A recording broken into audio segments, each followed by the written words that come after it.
বাংলার বাড়ি বানিয়ে দেওয়ার নাম করেই কিন্তু চলেছে দুর্নীতি, এমনটাই অভিযোগ করছে ডানকুনি পৌরসভার 16 নম্বর ওয়ার্ডের মহিলারা। এই ঘটনাকে কেন্দ্র করেই আজকে ডানকুনি পৌরসভার 16 নম্বর ওয়ার্ডের মহিলারাই ডানকুনি পৌরসভার সামনে আসে এবং পৌরসভা ঘেরাও করে। তাদের যেটা বক্তব্য যে 2017 সালে তাদেরকে জমি কিনে দেওয়া এবং বাংলার বাড়ি বানিয়ে দেওয়ার নামেই কিন্তু তাদের কাছ থেকে কারো কাছ থেকে 50,000, কারোর কাছ থেকে 1 লাখ টাকা নিয়েছে তৃণমূল কংগ্রেসের যারা পৌরসভায় যারা দায়িত্বে ছিলেন তারা। কিন্তু তারপরে কিন্তু কোনো রকমভাবেই আজকে 10 বছর প্রায় হতে চললো, কিন্তু তারা কোনো রকমভাবেই কোনো না টাকা পেয়েছে না বাড়ি পেয়েছে। এই ঘটনাকেই কেন্দ্র করে যাতে উত্তেজনা বেশি না ছড়ায় সেই জন্যই কিন্তু ডানকুনি প্রশাসন এখানে মোতায়েন রয়েছে এবং ডানকুনি থানার আইসি যিনি আছেন তিনি কিন্তু এসছেন জায়গায় এবং ওনার সাথেও কথা বলছে মহিলারা এবং কথা বলে ডানকুনি থানার আইসি আশ্বাস দিচ্ছেন যে এই বিষয়টাও তিনি দেখবেন এবং এই বিষয়টায় কিভাবে এই সমস্যার সুরাহা করা যায় এই বিষয়ে তাদেরকে কিন্তু আশ্বাস দেন।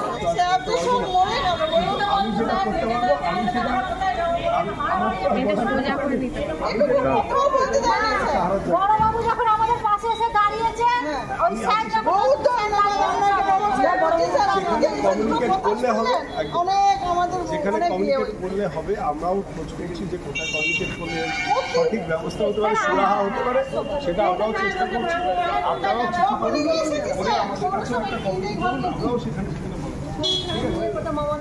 এই বিষয়ে কিন্তু মহিলাদের আশ্বাস দেওয়াতে কিন্তু মহিলারা শান্ত হয়, কোনো রকম উত্তেজনা না ছড়ায়। আমরা কথা বলবো মহিলাদের সাথে এবং জানবো যে তারা কি বলছে। কি হয়েছে ঘটনাটা কি?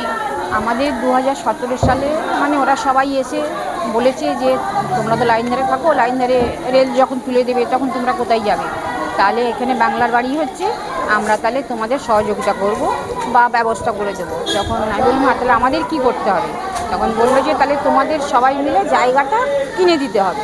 যখন আমি বললাম যে আমরা তো ওই জায়গায় কোথায় জায়গা কী বৃত্তান্ত জানি না, তখন বললো যে তাহলে ঠিক আছে, তোমরা টাকাটা সবাই মিলে ব্যবস্থা করো, আমরা জায়গা কিনে বাংলার বাড়ি করে দেবো। তা 17 সালে সবার কাছ থেকে 50,000, কারো কাছে 1 লাখ টাকা দিয়েছে, করেছে। জায়গাটা 20-22 কাঠা কেনার কথা, সেখানে 14 কাঠা জায়গা কিনেছে।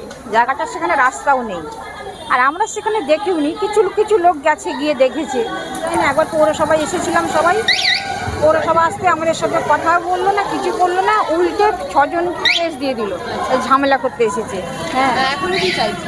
এখন চাইছি যদি নতুন সরকার এসেছে যদি আমাদের কোনো সুব্যবস্থা করে দেয়, যার জন্য আমরা এসেছি। আমার নাম কৃষ্ণা দাস, 16 নম্বর ওয়ার্ড, ডানকুনি, রায়পাড়া। সালে মানে আমাদের ঘরে মানে একবার হুজুক উঠেছিল লাইন ধারে ভাঙবে, নোটিশ আসবে করে হুজুক উঠেছিল। তা আমরা তো সবাই আতঙ্কা হয়ে গেছিলাম। এরা হঠাৎ যদি কেউ এসে বলে যে আপনাদের ঘর ভাঙতে হবে, সরে যেতে হবে, এটা রেলের সরকারের জায়গা, আমাদের যখনই বলবে তখনই উঠে যেতে হবে।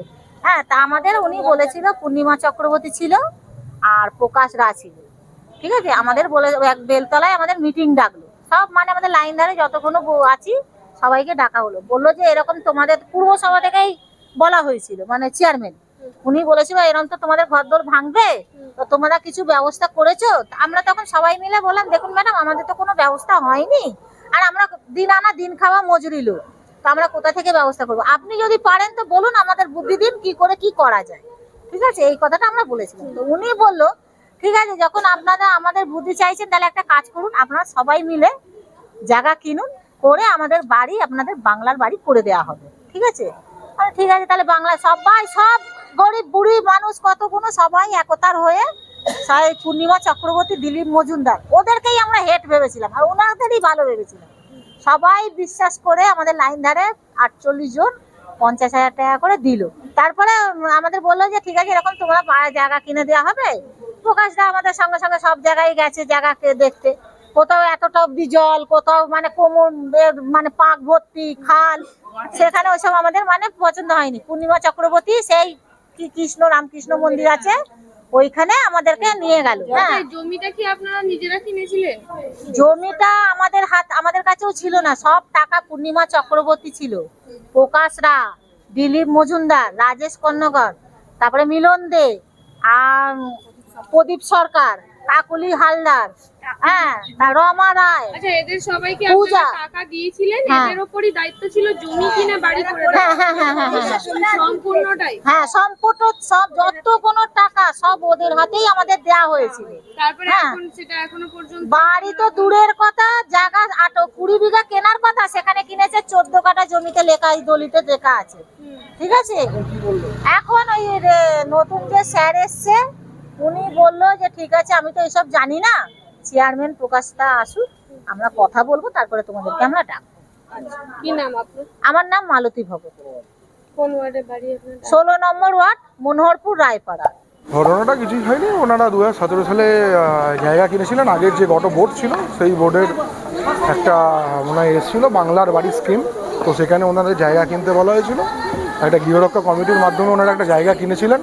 ওই জায়গা কেনার পরে কেউ 50,000, কেউ 1 লাখ, কেউ 1.5 লাখ, যা হোক দিয়ে ওনারা মাটা গোজার ঠাই একটা চেয়েছিলেন। তো জমি কেনার পরে দীর্ঘদিন কেটে গেছে, প্রায় 9 বছর হয়েছে। এখন পর্যন্ত তাদের জমি জায়গা থাকা সত্ত্বেও তাদের বাংলার বাড়ি হয়নি। তো সেই জন্য ওনারা চেয়ারম্যানের সাথে দেখা করতে এসেছিলেন। এর আগেও তারা এসেছিলেন। ওনাদের একটা ক্ষোভ ছিল যে যখন আগের বারে এসেছিলেন তখন 6 জনের নামে ওনাদের কেস দেওয়া হয়েছিল, পৌরসভাগতভাবে পৌরসভা কেস দিয়েছিল। তো এখন ওনারা চেয়ারম্যান ম্যাডামের সাথে দেখা করতেছিলেন যে কবে তাদের বাড়ি হবে এবং সংশ্লিষ্ট বিষয়ে ওনারা জানতে এসেছিলেন যে কীভাবে কী হবে। এই হচ্ছে ব্যাপার। দেখুন, ব্যাপারটা আমি জানি। ব্যাপারটা হচ্ছে যে অনেক দিন ধরেই রেল লাইনের ধারে ওনারা বসবাস করছেন, গরিব মানুষ। তাদেরকে বারংবার রেল উচ্ছেদের জন্য উঠে যাওয়ার জন্য নোটিশ দিচ্ছিল। এর আগে 17-18 সাল নাগাদ ওরা এসেছিল, আমার কাছেও এসেছিল। আমি তখন কাউন্সিলরও ছিলাম না, আমি সেই টাইমে কাউন্সিলর ছিলাম না। তা আমি পৌরসভার সঙ্গে যোগাযোগ করেছিলাম, যেহেতু বাংলার বাড়ি বলে একটা প্রজেক্ট ছিল। তা সেই সময় 64টা ফ্যামিলি তারা নিজেদের মধ্যে একটা গৃহরক্ষা কমিটি করেছে। সেই গৃহরক্ষা কমিটির মাধ্যমে তারা তাদের টাকা কালেকশন করে জমি কিনেছিল এবং সেই জমিটা ওই 64 জনের নামে নামে রেজিস্ট্রি হয়েছে এবং সেই জমিটা আপনার প্রত্যেককে তাদের যে ওই মিউটেশন করার পরে যে পর্চা, সেই পর্চাও পর্যন্ত তাদের দেওয়া হয়েছে। এরপরে পৌরসভা ওইটাকে কী করে, ওইটাকে নিয়ে পরবর্তীকালে আমাদের বোর্ড মিটিংয়ে স্যাংশন করিয়ে ডিপিআর তৈরি করা হয়। নিজের খরচায় পৌরসভা ডিপিআর তৈরি করে, সয়েল টেস্ট করে, সমস্ত কাগজপত্র রেডি করে এটা কেএমডিএকে পাঠানো আছে। এবার কেএমডিএ ফান্ড স্যাংশন করলে বাংলার বাড়ি প্রজেক্ট নতুন সরকার এসছে, তারাও নিশ্চয়ই করবে। এই হচ্ছে মোদ্দা ব্যাপার। বুঝতে পারছেন না? আমরা কিন্তু যদি ওনারা খুব ভালো হতো, যদি আজকে ওনারা একটা ইন্টিমেশন দিয়ে আসতেন যে আমরা একটু দেখা করতে চাই, কখন যাবো বা ইত্যাদি, আমরা থাকতাম, থেকে ওনাদের সঙ্গে নিশ্চয়ই আমরা কথা বলতাম। ডানকুনি পুরসভাতে মহিলারা গিয়ে বিক্ষোভ দেখিয়েছে। তাদের যেটা অভিযোগ, 10 বছর আগে তাদেরকে বাংলার বাড়ি পাইয়ে দেওয়ার নাম করে লক্ষ লক্ষ টাকা তোলা হয়েছিল, তাদের সেই বাড়ি করে দেয়নি এবং নতুন সরকার এসছে, তারা আশা করছে যাতে সেই বিষয়টা দেখা হয়। তৎকালীন বর্তমানে ডানকুনি পৌরসভার এখনও পর্যন্ত যিনি ভাইস চেয়ারম্যান আছেন, তার নেতৃত্বে তৃণমূল কংগ্রেসের কিছু লোক কিছু মানুষকে বোকা বানিয়ে তাদের থেকে মোটা টাকা নিয়ে একদম জলের দরে কিছু জমি কিনেছিলেন এবং সেখান থেকে কাটমানি খেয়েছেন। তারা জানতেনই না যে ডানকুনি পৌরসভার যে হাউজিং ফর অল প্রকল্প, কেন্দ্রীয় সরকার যে প্রকল্প, সেই প্রকল্প নেওয়ার একটা সিস্টেম আছে যে আপনারা ইন্ডিভিজুয়াল বাড়ি করবেন না গ্রুপ বাড়ি করবেন। তা ডানকুনি পুরসভা তখন ইন্ডিভিজুয়াল বাড়ির সিদ্ধান্ত নিয়েছিল। এরা মানুষকে বলেছিল তোমরা একসঙ্গে অনেকটা জমি কেনো, সেখানে একদম আমরা ফ্ল্যাট বাড়ি বানিয়ে দেবো, একসঙ্গে অনেকগুলো ফ্যামিলি থাকতে হবে। যে প্রজেক্টটা কিন্তু হাউজিং ফর অল প্রকল্পের মাধ্যমে তৎকালীন বোর্ড গ্রহণ করেনি, সেটা না জানিয়ে সেফ কিছু জলা জমি যেগুলো বিক্রয়ের অযোগ্য সেগুলো কিনিয়ে দিয়ে প্রফিট করেছিলেন। আসল উদ্দেশ্য ছিল কাটমানি খাওয়া। উদ্দেশ্য সফল হয়েছে, গরিব মানুষগুলো এখন কোথাও যাবে চিন্তাভাবনা করেনি। এখন নতুন সরকার এসছে কিন্তু পুরসভা চেঞ্জ হয়নি। আগামী দিনে পুরসভা চেঞ্জ হওয়া খালি সময়ের অপেক্ষা। পুরসভা চেঞ্জ হলে নতুন সরকারকে কনভিন্স করে গরিব মানুষগুলো যাতে বাড়ি পায় সেই ব্যবস্থা করতে হবে, সেদিকেই লক্ষ্য রাখা উচিত বলে আমি মনে করি। এবং আমরা ভারতীয় জনতা পার্টির পক্ষ থেকে গরিব মানুষের পাশে আছি, ওদের জন্য যেটা করার করবো। এবং যারা এই দুর্নীতি করে তাদের বিরুদ্ধে ব্যবস্থা তো প্রশাসনকে নিশ্চয়ই নেওয়া উচিত। তাদের জন্য ওদের বলবো যে তারা যেন প্রশাসনের কাছে কমপ্লেন করে, আইনের পথে চলবে। অর্থাৎ বুঝতে পারছেন, আমরা কথা বললাম এই যে ডানকুনি পৌরসভায় যে মহিলারা এসছেন ডানকুনি পৌরসভার 16 নম্বর ওয়ার্ডের, তাদের যেটা বক্তব্য, তাদের কাছ থেকে কিন্তু জমি কিনে দেওয়া আর বাড়ির লোকেদের কাছ থেকে টাকা নেওয়া হয়েছে জমি কিনে বাড়ি করে দেওয়ার নাম করে, এবং এখনো পর্যন্ত তারা না বাড়ি পেয়েছে না টাকা পেয়েছে। এবং তাদের যেটা বক্তব্য, তাদের নামে উল্টে তৃণমূল নেতারা কিন্তু কেসও দিয়েছে।